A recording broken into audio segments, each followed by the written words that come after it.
Hello, my little ponies. This is Nightlife, and I'm going to be giving you today Chapter 8 of Antipodes by PK. This is a short one, so don't expect any miracles. Or expect miracles if that's what you're into. Faith ground. For those who lack palms. Antipodes, Chapter 8 by PK. Alarms blared all around Jigsaw and Tiptoe, so loud they had to shout to be heard. The formerly dark room was illuminated by harsh red lighting. The screens around the room were lit up, flashing a word in the old language that neither of the two ponies recognized. "What have you done?" shouted Tiptoe. "I don't know. I must have set off an alarm." Jigsaw shouted back. "No, really?" "Look, there's a chance I can still fix this. Not all the systems have been locked down. If I can just get..." Jigsaw closed his eyes in concentration. Tendrils of blue light burst forth from his horn, and seemed to spread across the wall like vines, taking the edge off the red that shone through the room. The tendrils of energy seemed to wiggle their way into the various cracks and gaps in the surface of the wall. Some of the monitors stopped flashing and instead displayed lines of text that flew by far too fast to be read. A swirling cloud of blue light appeared around the unicorn, and soon he was obscured from view.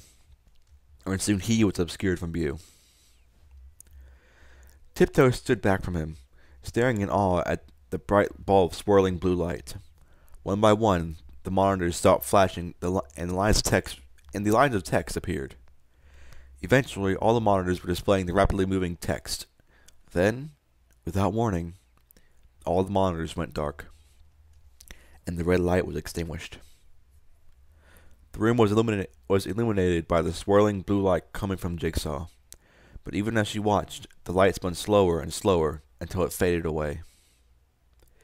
The blue tendrils shot back into Jigsaw's horn, and as he collapsed to the ground, the room went dark. Damn!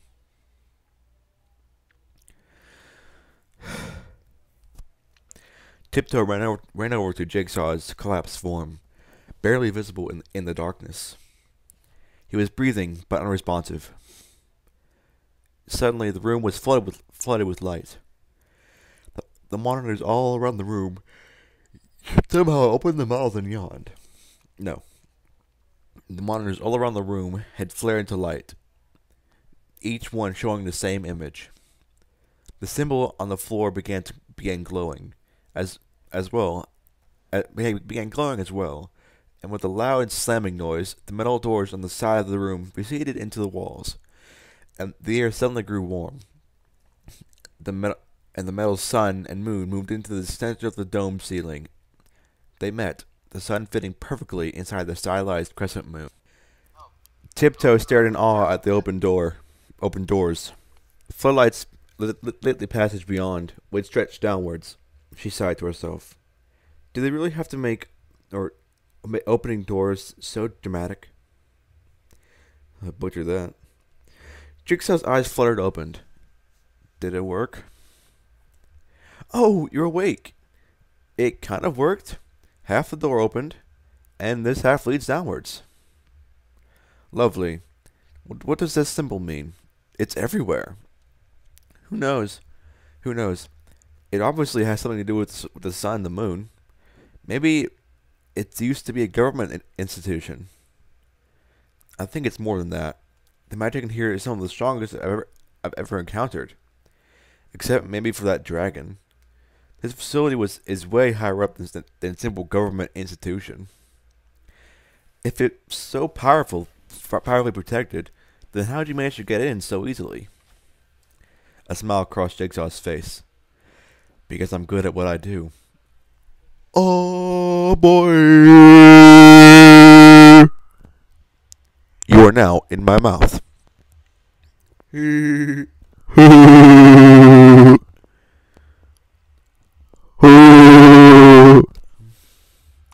Oh damn.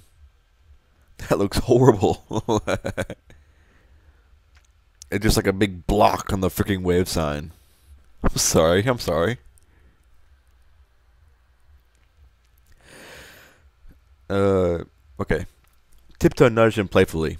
She couldn't quite forget, however, that every time he did magic, it seemed to be more impressive than the time before it. She wondered how she could ever compare it to his level of ability. Jigsaw stood up shakily and approached the passageway. There's nothing I can do from here.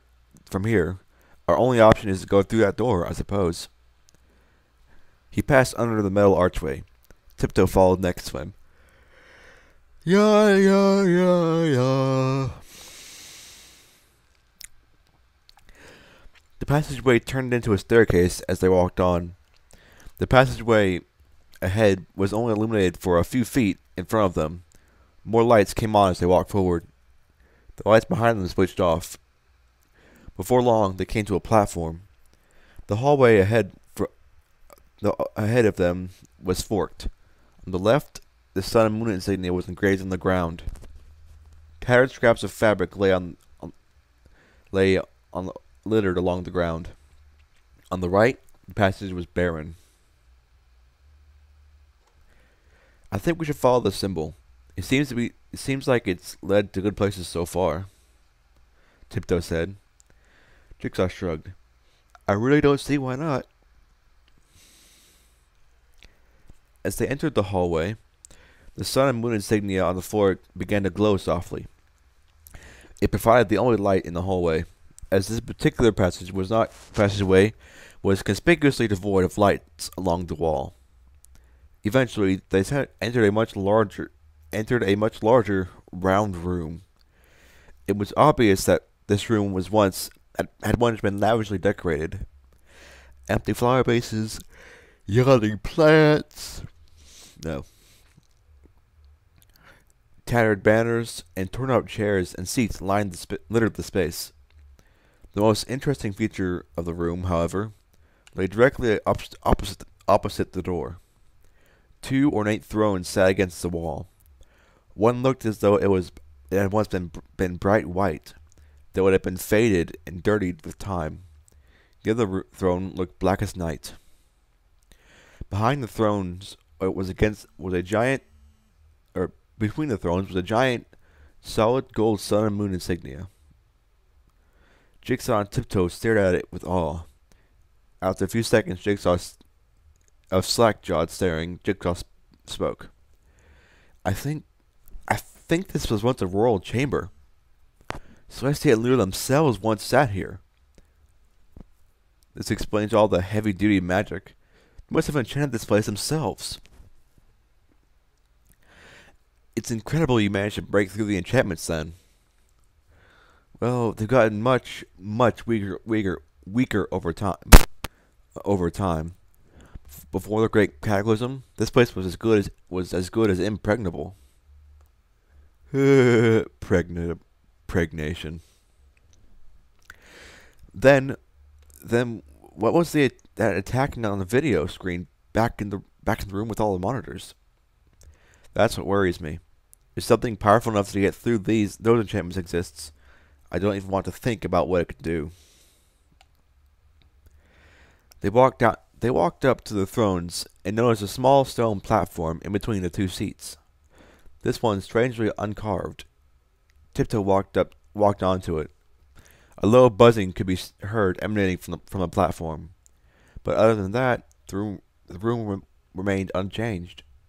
Jigsaw walked on the platform to join her. What do you suppose this could be for? It doesn't seem like it to do anything, Jigsaw said, prodding the stone surface with a hoof. The room was filled with a brilliant golden light. The stone surface of the platform appeared to turn to clear crystal, beyond which stars could be seen. Then the crystal opened up, and the two ponies were sucked inside. Dun dun dun! And that's it for Chapter 8 of Antipodes by PK. Holy crap. This has been a rather short one, wasn't it? Not even 10 minutes. Oh well. Let's see if I can stall for 10 more seconds. Do do do do do do do do. Nightlife, out.